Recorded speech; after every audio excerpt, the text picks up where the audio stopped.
মানজারি জঙ্গলে একটা বুড়ো সিংহ রাজা ছিল। একদিন সে তার গুহার সামনে বরগদ গাছের নিচে বসে আরাম করছিল। তখনই তেন্দুয়া মন্ত্রী তার কাছে এলো। মহারাজ, আজ আমি আপনার জন্য পুরো জঙ্গল ঘুরে এলাম, একটা হরিণ পেয়েছি। আহা, তা কোথায় আছে সেই হরিণ? ওকে নিয়ে এসো, আমি খুব ক্ষুধার্ত। যথাজ্ঞা মহারাজ। মহারাজ, আমার এরকম মনে হচ্ছে আপনার শরীরটা যেন ধীরে ধীরে কেমন দুর্বল হয়ে যাচ্ছে। হ্যাঁ মন্ত্রী, আজ সারা দিন আমি এটাই ভাবছিলাম। আমি বুড়ো হয়ে যাচ্ছি। আমি আমি যৌবন ফিরে পেতে চাই মন্ত্রী। মহারাজ, চিন্তা করবেন না, আমার কাছে এমন একজন বৈদ্য আছে যে আপনার এই সমস্যার সমাধান করে দেবে। আপনার যৌবন ফিরিয়ে আনার জন্য সে আপনাকে সাহায্য করবে। আমি তাকে আমার সাথে নিয়ে আসছি। ওহো, সত্যি বলছো? তুমি ওকে তাড়াতাড়ি নিয়ে এসো, আমার তো আর একদম ধৈর্য মানছে না। ঠিক আছে, তাকে আমি এক্ষুনি নিয়ে আসছি মহারাজ। ওহ, এই বুড়ো সিংহের জন্য কাজ করে করে আমি হাঁপিয়ে গেলাম। এ শুধুমাত্র হরিণের মাংসই খায়। এর যৌবন আমাকে ফিরিয়ে আনতে হবে, তবেই একমাত্র আমি মুক্তি পাবো। এটা বলার পর তেন্দুয়া ওই শেয়ালের কাছে গেল।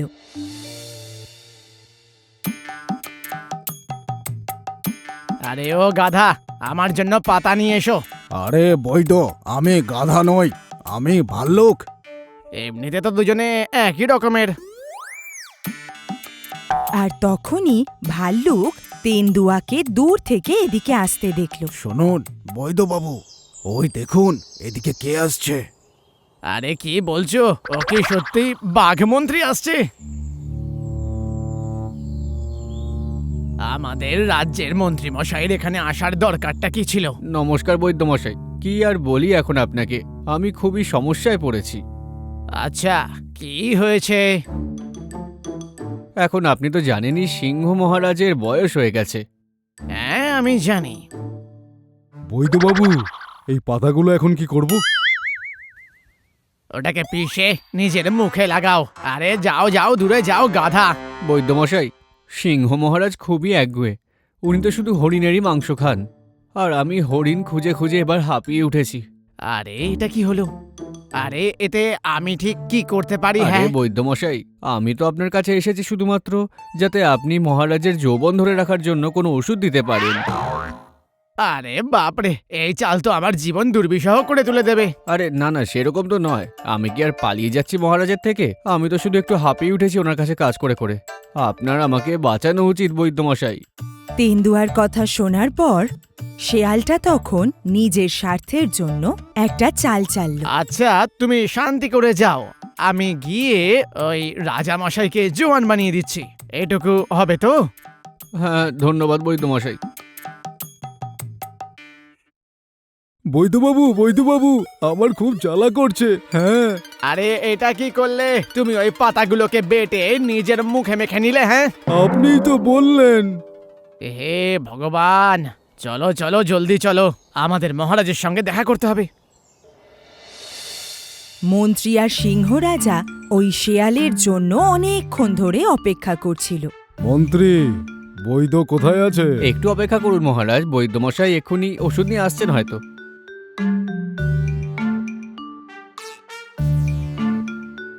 আরে মহারাজ, ওই তো উনি এসে গেছেন।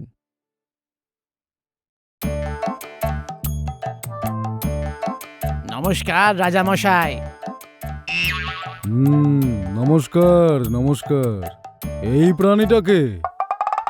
মহারাজা, আসলে উনি আমার সহায়ক একজন, একটা গাধা। ভাল্লুক? হ্যাঁ, ভাল্লুক। ভয়ঙ্কর? একটু ভয়ঙ্কর বটে, তবে খুবই পরিশ্রমী। যদি ওকে মধু দিই তাহলে খেয়ে নেয়, কিন্তু এমনিতে সাহায্য করে। হ্যাঁ, এবার লম্বা করে একটা শ্বাস নিন দেখি। ভালো করে ভেবে বলুন তো যে আপনার কোথাও পড়ে গেছিলেন, কোথাও চোট লেগেছে বা কিছু হয়েছে? হ্যাঁ, না তো।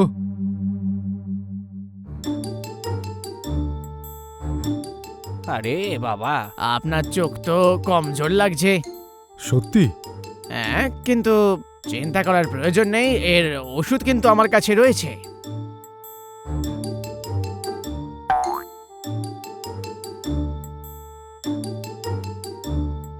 এটা হাতির মাংস দিয়ে তৈরি করা। এটাকে সকালে, বিকেলে আর রাতে নেবেন। এটা হরিণের তেল। এটা সন্ধে, দুপুর আর সকালবেলা নেবেন, ঠিক আছে? আর মহারাজ, এইগুলো ঠিকঠাক করে ব্যবহার করুন। আর ছোট জানোয়ারদেরকেই খান, যেমন ইঁদুর, খরগোশ ইত্যাদি ইত্যাদি। আর আপনি আপনার শিকার নিজে ধরে নিজেই খাবেন, এই কথাটা আপনি কিন্তু মাথায় রাখবেন। আমি যদি ভালো করে এই সমস্ত নিয়ম পালন করি তাহলে কি যৌবন ফিরে পাবো? হ্যাঁ, আমার মনে হয় ঠিক হয়েই যাবেন। শেয়ালের কথা শুনে সিংহ রাজা খুব খুশি হল। সে আবার তার যৌবন ফিরে পাবে এটা ভেবে ওই শেয়ালটাকে অনেক উপহার দিল। যাওয়ার সময় শেয়ালটা বলল, বলছি মহারাজ, একটা জিনিস আপনি মাথায় রাখবেন, ঠিক আছে? আপনি যেই শিকার করবেন সেই শিকার থেকে অর্ধেক ভাগ একটা বুড়ো জানোয়ারকে খাওয়াতে হবে। আর ওই বুড়ো জানোয়ার মন্দার পর্বতের তলায় বট গাছের নিচে থাকবে, তাও বসে। কিন্তু ওখানে কি এরকম কেউ থাকবে? হ্যাঁ, আমার মনে হয় ওখানেই আপনি পেয়ে যাবেন। যদি আপনি তাকে অর্ধেক শিকার দেন তাহলেই হয়তো আপনার ওষুধগুলো কাজ করবে। ওই শেয়ালের কথা শোনার পর সিংহ রাজা নিজের ক্লান্তি ভুলে ছোট ছোট প্রাণী শিকার করা শুরু করে দিল।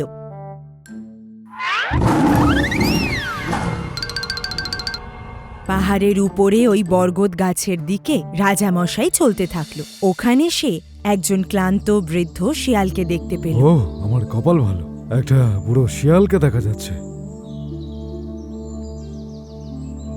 হে বুড়ো শিয়াল, নাও এই দুটো। কাল যদি এরকম সময় তুমি থাকো আমি তোমাকে খাবার দেব। আমার খুবই ভালো লাগছে যে আপনার সঙ্গে দেখা হলো। আপনি এখানে একমাত্র সবথেকে ভদ্র রাজা।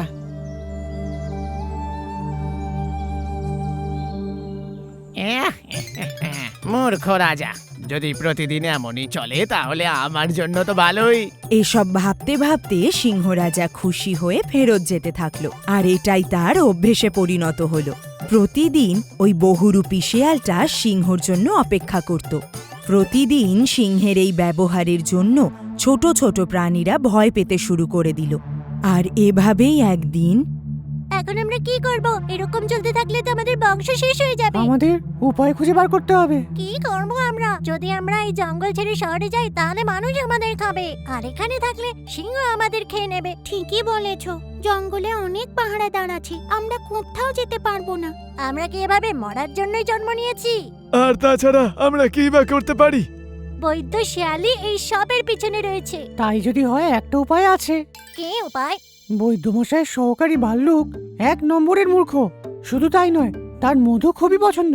এই ব্যাপারটাকে আমরা নিজেদের জন্য ব্যবহার করি। একদম ঠিক বলেছো, চলো সাথে আমরা মধুও নেব। আর এইভাবেই ওদের দলের থেকে একটা ইঁদুর আর একটা খরগোশ ভাল্লুককে খুঁজতে বেরোলো।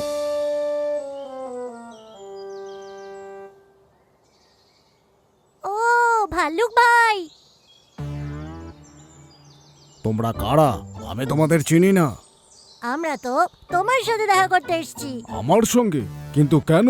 তুমি তো এই জঙ্গলের রাজা, তাই আমরা তোমাকে একটা উপহার দিতে চাই। উপহার? কি রকম উপহার?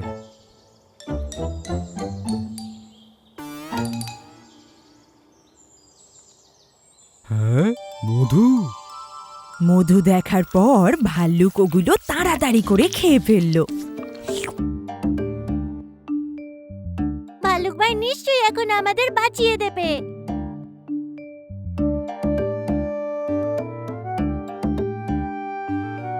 ওহো, তাহলে এই ব্যাপার বলছো? যদি আমাদের সাহায্য করো তাহলে আমরা তোমার জন্য আরো মিষ্টি হ্যাঁ আনবো। হ্যাঁ, তাহলে তো আমি তোমাদের অবশ্যই সাহায্য করব। চলো, সিংহ রাজাকে আমরা সমস্ত ব্যাপারটা খুলে বলি। ভাল্লুক, খরগোশ আর ইঁদুর সত্যি ভয় পেয়ে গিয়েছিল, কিন্তু তাও ওরা সিংহকে সব বলল। রাজা মশাই, আপনি তো পুরো মূর্খ। হ্যাঁ, কি বললে তুমি? আরে ও এটা বলতে চাইছে যে ওই মিথ্যেবাদী শেয়ালের কথা শুনে আপনি বোকামো করছেন। এটা সত্যি কথা রাজা মশাই। আপনার যদি বিশ্বাস না হয় আমরা প্রমাণ করব সেটা। যদি তুমি চাও তাহলে আমাদের মাদারামান জঙ্গলের বারগাত পাহাড়ের নিচে ওই বুড়ো শিয়ালকে দিয়ে দাও, আর তারপর দেখে নিও। ও পুরো শিয়াল নয়, বৈদ্য শিয়াল মহারাজ, যে আপনাকে ঠকিয়েছে। ওদের বলার পর সিংহটা ইঁদুর আর খরগোশকে ওই শেয়ালের কাছে দিয়ে গেল। আর তারপর সিংহ ওই শেয়ালের আচরণ দেখতে পেল। তোমার মূর্খতা আর আমার বুদ্ধিমত্তার জন্যই এটা সম্ভব হলো। আবার খাবারও জুটে গেল। কে তাহলে শুরু করা যাক।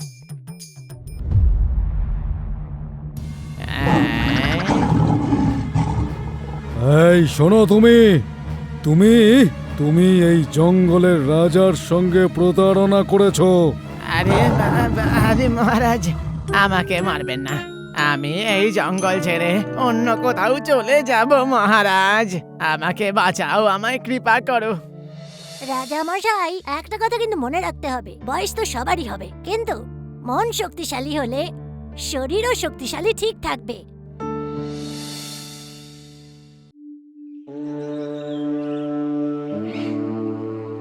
একটা বেচারা গাধা মনের দুঃখে অনেকক্ষণ ধরে জঙ্গলের মধ্যে ঘুরছিল। আমিও হুঁশিয়ার হয়ে যাব, আমারও বুদ্ধি চলে আসবে। শুধু দেখতে থাকো। যখন ওই গাধাটা মনের দুঃখে চলছিল, তখন সে গাছের নিচে একটা ছোট্ট জেব্রাকে বিশ্রাম নিতে দেখল। আরে বন্ধু, আরে উঠে যাও। ছোট্ট জেব্রাটা গভীর ঘুমের মধ্যে ছিল। জেব্রার ঘুম ভেঙে যাওয়ার রাগটা সে কোনোভাবে সংযম করে বলল,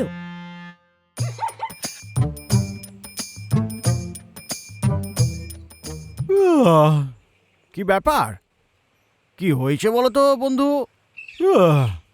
আরে বন্ধু, আমি সবে সবে গ্রাম থেকেই ফিরছি। ও আচ্ছা, শুনেও ভালো লাগলো। আরে সেটা কোনো কথাই নয়। তাহলে কি হয়েছে? কি সমস্যা বলো দেখি। আসলে জানোই তো যে আমি আসলে খুবই বুদ্ধিমান, তো আমার আরো একটু বেশি বুদ্ধি চাই। তুমি কি এতে আমায় সাহায্য করবে? আমি কি সাহায্য করতে পারি? আমি তোমার মতো থরি না বুদ্ধিমান। আর তাই তো বলি, কি সাহায্য করব? ওই কথাটা তো আমি জানি। বন্ধু, একটা কথা শুধু বলতে পারবে যে এই জঙ্গলে সব থেকে ভালো ডাক্তার কে আছে? আচ্ছা, তাহলে এটাই হলো ব্যাপার। হ্যাঁ, তোমার জন্য ডাক্তার হিসাবে এই জঙ্গলে একজনই আছে খুব বুদ্ধিমান। সেটা কে?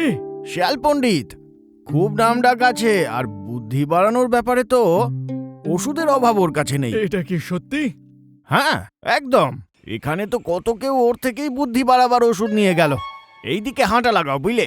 তুমি সোজা ডাক্তারের গুহায় পৌঁছে যাবে। তোমাকে অনেক অনেক ধন্যবাদ।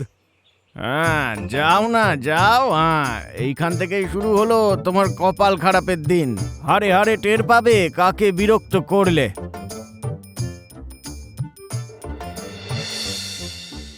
ডাক্তার শিয়াল নিজের গুহার কাছে একটা গাছের নিচে গভীর ভাবনায় মগ্ন ছিল।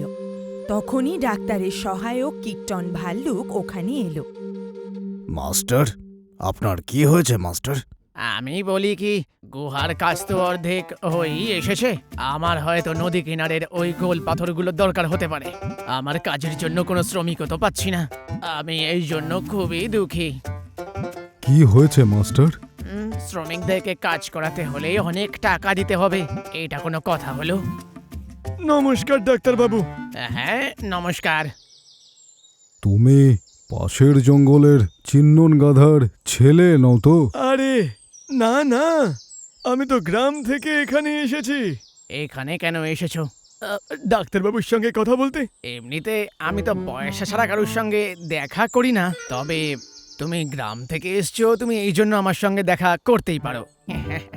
দেখেছো, তোমার তো বিশ্বাসই হয় না যে আমাকে এখানে কতজন পছন্দ করে।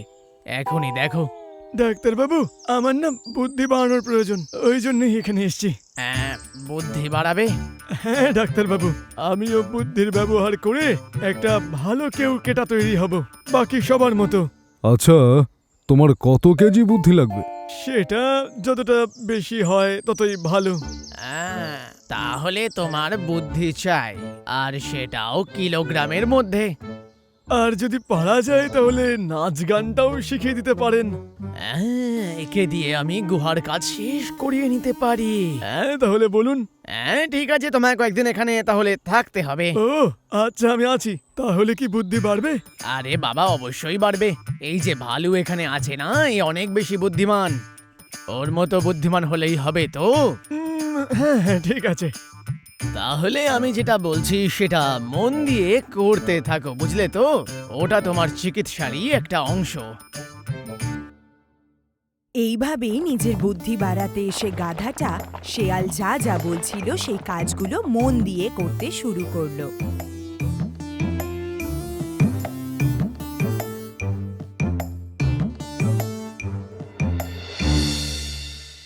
কয়েকদিন পর একদিন সন্ধেবেলা শেষ পর্যন্ত আমার এই গুহার কাজটা ওই মূর্খ গাধার জন্য হয়ে গেল। এবার আমি আশেপাশের জায়গাগুলোকে একটু পরিষ্কার করে নিই। মাস্টার, আরে চেঁচাও কেন? আমি কানে শুনতে পাই। বলো কি দরকার? ওই গাধার বুদ্ধি এখনো অবধি কতটা বাড়লো? এখন ওর অর্ধেক বুদ্ধি বেড়ে গেছে, একটু পরে হয়তো পুরোটাই বেড়ে যাবে। ওর বুদ্ধি কি আমার থেকেও বেশি হবে? আমি কখনো কি এটা করতে পারি? এই জঙ্গলে সব থেকে বেশি বুদ্ধি তো তোমার রয়েছে। তুমি একটা কাজ করো, জঙ্গলে যাও আর একটু মধু নিয়ে এসে আর গাধাটার সঙ্গে লাঠি নিয়ে এসো। ঠিক আছে মাস্টার। এই মূর্খগুলোর জন্যই আমি কিছু সুন্দর আর ভালো জীবনযাপন করতে পারি।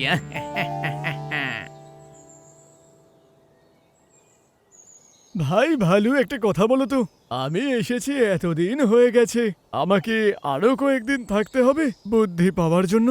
অবশ্যই থাকতে তো হবেই। তুমি এগিয়ে চলো, আমি একটু মধু খেয়েই চলে আসছি। আরে বন্ধু, আরে ব্যথা করছে পেটে। একটা রঙিন তোতা পাখি একটা গাছের ডালে বসে এই সব কিছু দেখছিল। পাখিটা ধীরে ধীরে উড়ে এসে গাধার কাছে এসে বলল, আচ্ছা শোনো, তোমাকে আমি কয়েকদিন ধরেই এখানে দেখতে পাচ্ছি। তুমি কি এই জঙ্গলে নতুন এসেছো? আরে না, আমি তো এখানে গ্রাম থেকে এসেছি। কেন এসেছো? গাধা ওই পাখিটাকে এই জঙ্গলে কেন এসেছে সেটা বলতে লাগলো। এটা শুনে তোতা পাখিটা জোরে জোরে হাসতে লাগলো। তুমি সত্যি খুব বোকা। আমাকে মূর্খ বলবে না। আর কটা দিনের মধ্যে আমি এই জঙ্গলের সবথেকে বুদ্ধিমান প্রাণী হয়ে যাব। এগুলো নিশ্চয়ই তোমাকে ওই চালাক শেয়ালটা বলেছে, তাই না? আমি তোমায় একটা কথা বলছি, ও একদমই বোকা। তোমার চিকিৎসার নাম করে ও তোমাকে এখানে নিজের কাজের জন্য রেখেছে। না না, ডাক্তার শেয়াল তো অনেক বেশি বুদ্ধিমান। ওই শেয়ালটা ভীষণ কিপটে। ও কোনো টাকা না দিয়েই নিজের গুহার সব কাজ করিয়ে নিল। তোমাকে দেখে আমার দয়া হচ্ছে। তুমি মিথ্যে কথা বলছো। সারা জঙ্গলে ভালুই একটু বুদ্ধিমান। ডাক্তার শেয়াল তো আমাকে ভালো ভাইয়ের থেকে একটু বেশি বুদ্ধি দেবে। আরে মূর্খ, তোমাকে ওই শেয়ালটা ফাঁসিয়ে দিয়েছে। আমি প্রমাণ করে দেখাবো, আসো। গাধা আর পাখিটা ভাল্লুকের কাছে গেল। ভাল্লুক দাদা, কি হলো তোতা? তুমি এই মধুটা ডাক্তার কাকুর ঘরে কিভাবে ভরবে? এটা কি পুরো শেষ হয়ে যাবে না?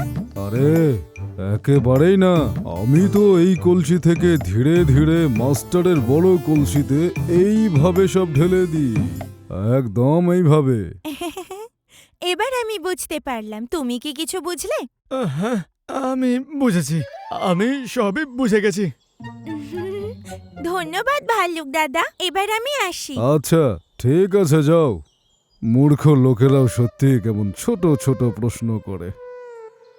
ওই মূর্খটা এখনো বুঝতে পারল না যে মধুটাও মাটিতে ফেলে দিয়েছে, দেখলে? কথা তো ঠিকই। ওই ধূর্ত শেয়াল আমাকে ফাঁসিয়ে দিয়েছে। কোনো ব্যাপার না, তুমি খুব তাড়াতাড়ি যে কাউকে বিশ্বাস করে ফেলো, এটাই তোমার সমস্যা। কিন্তু এখন আমি কি করব? তুমি অনেক পরিশ্রমী আর এটাই তোমার সবচেয়ে বড় গুণ। আগে তুমি এটা বুঝে নাও। এবারে বুঝতে পেরেছি, আমি আমার ভুল বুঝতে পেরে গেছি। খুব ভালো। প্রত্যেকটা জীবেরই নিজের একটা গুণ থাকে। যেমন কোকিল গান গাইতে পারে, ময়ূর নাচতে পারে, মাছ সাঁতার কাটতে পারে, তেমনি পাখি উড়তে পারে। আমাদের শুধু নিজেদের গুণটা খুঁজে বের করা উচিত, বুঝলে? বুঝে গেছি। ঠিক আছে, এখন গিয়ে শেয়ালের থেকে তোমার টাকাটা নাও। তুমি পরিশ্রম করেছো যখন, তার ফল তোমার পাওয়া উচিত।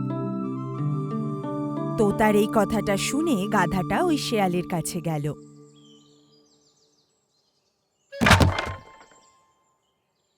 মাস্টার, আরে আমি তো কলসিতে মধু ঢেলেছিলাম, সত্যি। ওই মধু কি তুমি আর কখনো ফেলবে? ডাক্তারবাবু, ডাক্তারবাবু, কি হয়েছে? আমি বুদ্ধিমান হয়ে গেছি। হ্যাঁ, বুদ্ধি আর তোমার? হ্যাঁ। আরে না না, তোমার বুদ্ধি তো একটু পর বেড়ে যাবে। না ডাক্তারবাবু, আমি সত্যি বুদ্ধিমান হয়েছি, সত্যি বলছি। হ্যাঁ। আচ্ছা, তাহলে আপনি আমার শ্রমের পয়সাটা আমাকে দিয়ে দিন। আরে এটা কি কথা বলছে? শ্রমের পয়সা? পারিশ্রমিক? কোন পারিশ্রমিক? হ্যাঁ হ্যাঁ, শ্রম। যদি পয়সা না পাই তাহলে কিন্তু সিংহরাজার কাছে আমি নালিশ করব। আরে না, এরকম করো না। আমি তোমায় তোমার পারিশ্রমিকটা দেব তো। এইভাবে গাধাটা শেয়ালের থেকে নিজের মজুরি নিয়ে ওখান থেকে চলে গেল।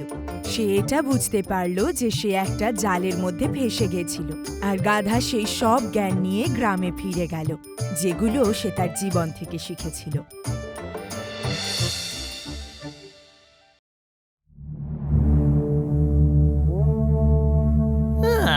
কত গরম! যদি গরম এরকম বাড়তে থাকে তাহলে শুধু জঙ্গলের গাছ নয়, জঙ্গলের জানোয়াররাও এখানে মারা পড়বে। আর এদিকে খিদেতে তো আমার পেটে ছুঁচো দৌড়চ্ছে, আর গরমের জ্বালায় আমি দৌড়চ্ছি। যদি আমি শক্তিশালী এক হাতি হতাম তাহলে এই গাছটাকে উপরে একটা ছাতা বানিয়ে নিতাম।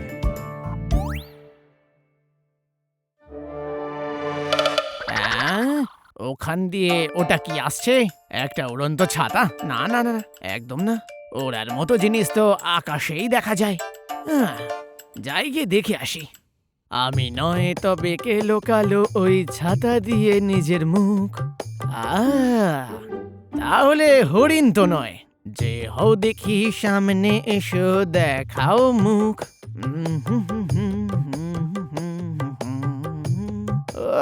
তাহলে তো মাছও নয়। তাহলে কে এটা? আমাকে তো খোঁজ লাগাতেই হবে। এই কে তুমি? তুমি তাহলে খরগোশ? কি ব্যাপার শিয়াল ভাই? আরে আসলে ওই পিছন দিক দিয়ে দেখছিলাম বলে বুঝতেই পারিনি তুমি কে। কিন্তু তোমার মাথায় এটা কি বলো তো? এটা এটা তো একটা এই ছাতাওয়ালা টুপি। মনে হয় এই মানুষগুলো জঙ্গলে সেটা ফেলে গেছে। আর এটা মাথায় দিয়ে ঘুরলে পরে দেখছি রোদে সেরকম কোনো কষ্ট হচ্ছে না গো। বাহ, দারুণ তো। হ্যাঁ, শুধু ভালো না, খুবই ভালো গো। আরে আমার কথার মানে হচ্ছে ছাতাটা খুব সুন্দর। তুমি কি এটা আমাকেও দিতে পারবে খরগোশ? কিন্তু এটা তোমাকে দিয়ে দিলে আমার তো রোদ্দুর লাগবে। আরে খরগোশ জি, এখানে আমি 2-3 দিন থেকে বেশ একটু ক্লান্ত ক্লান্ত অনুভব করছি। আমার যেভাবেই হোক একটা বৈদ্যকে দেখাতে হবে, বুঝলে? আর যদি গরম বেড়ে যায় তাহলে গরমের চোটে আমি মারা পড়তে পারি। তো আপনার কাছে আমার একটা সুন্দর রিকোয়েস্ট আছে। এই ছাতাটা কি দয়া করে দিতে পারবেন? আমি বৈদ্য মশাইয়ের সঙ্গে দেখা করে আপনার বাড়িতে গিয়ে আপনাকে ছাতাটা দিয়ে আসবো। আচ্ছা, তুমি ডাক্তারের কাছে যাবে যখন, আমি এটা দিচ্ছি, কিন্তু বিকেলের মধ্যে ফেরত দিও। আরে সত্যি আমি ফিরিয়ে দেব। আমি আমার কথায় অনড় থাকবো। যদি তাই হয় তাহলে ছাতাটা রেখে দাও। আহা, এমন লাগছে যেন কোনো রাজমুকুট পরে ফেলেছি। আচ্ছা আচ্ছা, তাহলে এটা পরে আমার সাথে গান করো। হ্যাঁ হ্যাঁ, গান। কিন্তু কোনটা গাই? আমার মনে পড়ে গেছে। বৃষ্টি বৃষ্টি ছাতা ছাতা, বৃষ্টি এলে মাথায় ছাতা, মাথায় ছাতা। বৃষ্টি বৃষ্টি ছাতা ছাতা, বৃষ্টি বৃষ্টি ছাতা ছাতা, বৃষ্টি এলে মাথায় ছাতা। গানের তো আর কিছু রইল না গো।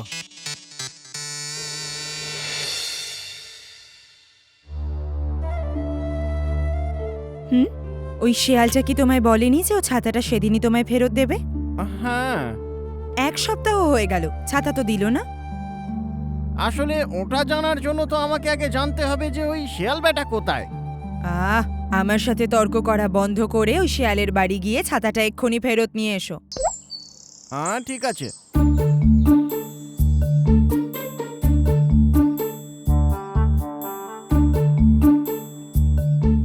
আরে চিন্তন খরগোশ তো এদিকেই আসছে, মনে হয় ছাতার জন্যই আসছে।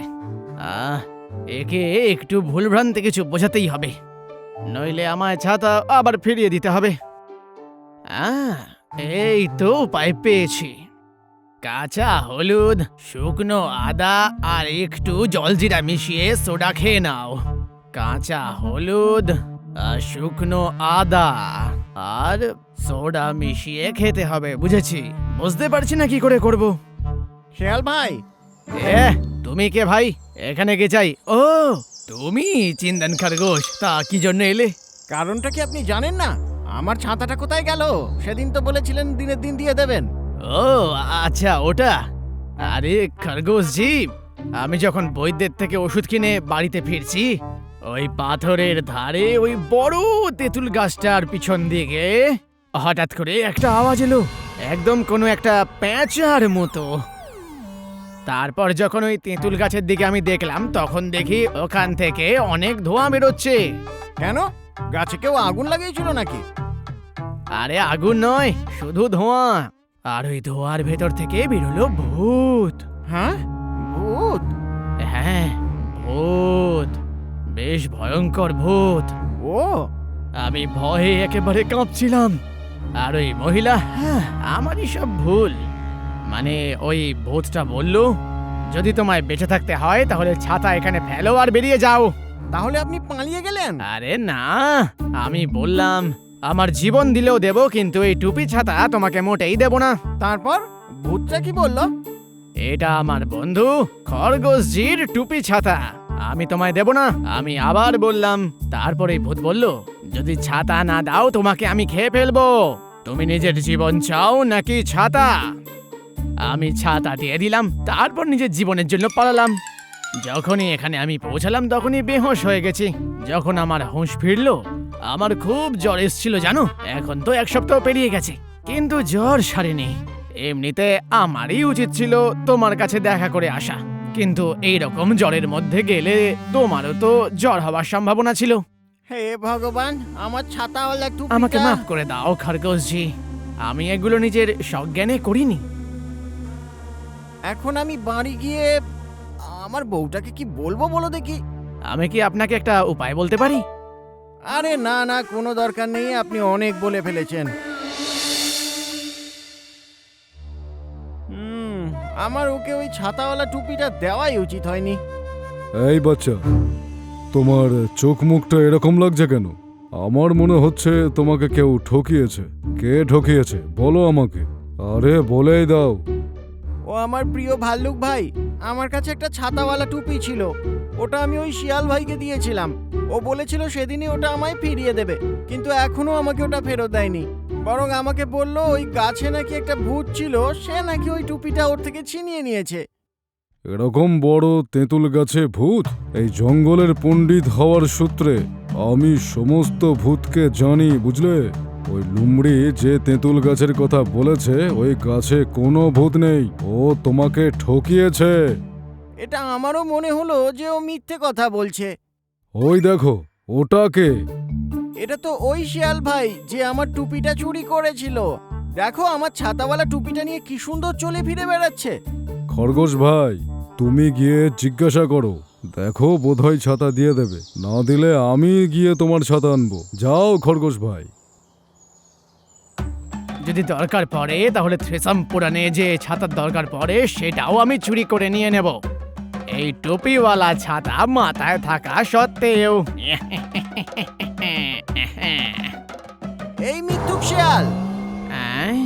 আমার ছাতাওয়ালা টুপিটা দাও। তুমি আবার ফিরে এসছো?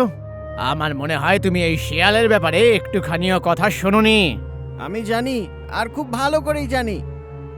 বলো আমাকে, আমি কে? তুমি সেই শিয়াল যে কথা দিয়ে কথা রাখতে জানে না। আরে খরগোশজি, আমি এই জঙ্গলের ভূত। যদি আমার সঙ্গে বেশি খেলার প্রয়োজন মনে হয় তাহলে তোমাকে গিরগিটি করে দেবো, বুঝেছো? বেঁচে থাকতে চাইলে এখান থেকে চলে যাও। আমি আমার টুপি না নিয়ে কোথাও যাব না। দাও আমার টুপি। একদম চুপ। আমার জাদু শক্তির সাহায্যে তোমাকে আমি এখান থেকে উড়িয়ে দেব। ওম ক্রিম, ওম ক্রিম ক্রিম, ওম ক্রিম। আহা, আমি টুপি পেয়ে গেছি। ইয়ে, পেয়ে গেছি। আরে, আমি তোমাকে ওঠানোর চেষ্টা করেছি, এটা কি হলো? এটা তো আমি নিজে উপরের দিকে উঠে চলে গেলাম। হ্যাঁ চালাক লুম্বি, আমি যদি একটা মুরগিকে ওড়াতে পারি তাহলে তোমাকেও ওড়াতে পারবো। এর জন্য আমার কোনো জাদুর দরকার নেই।